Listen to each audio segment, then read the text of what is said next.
All right, questions 15 and 16, the last two questions. Let's go ahead and begin.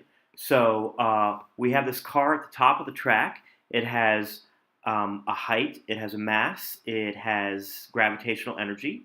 And so we want to know how many joules of kinetic energy it has at point C. So let's actually set up, let's just kind of identify the energy at the beginning and the energy at the end. So at the beginning, we don't have kinetic, we don't have elastic, but we do have gravitational energy. And at point C, we don't have gravitational, we don't have elastic. We are told it is frictional, which means there's no dissipated. So we do have E kinetic. So let's calculate the number of joules of kinetic energy that we have. So we have Eg equals Ek. Now, some of you might be tempted to calculate m times g times h here. You can go ahead and do that. So you can plug in the 100 times the 10 times the 30.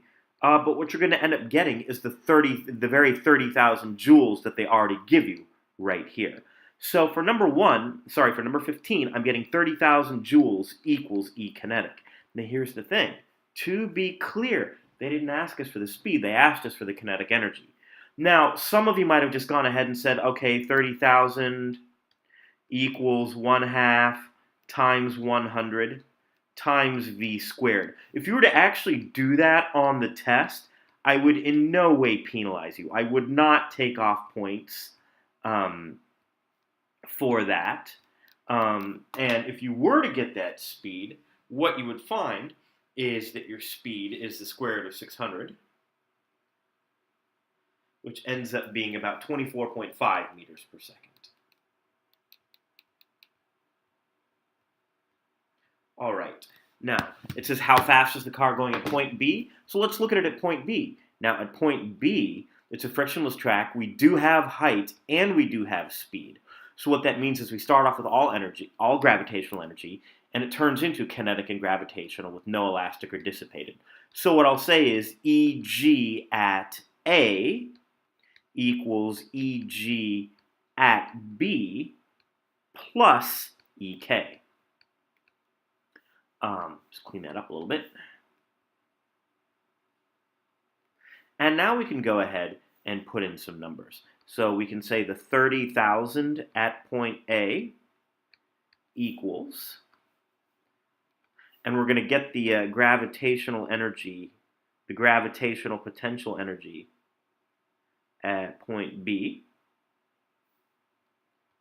which is going to be mg, and the h at B we see is 10 meters,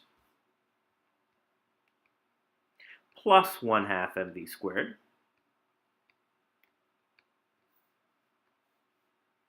Just clean that up a little bit so it's legible.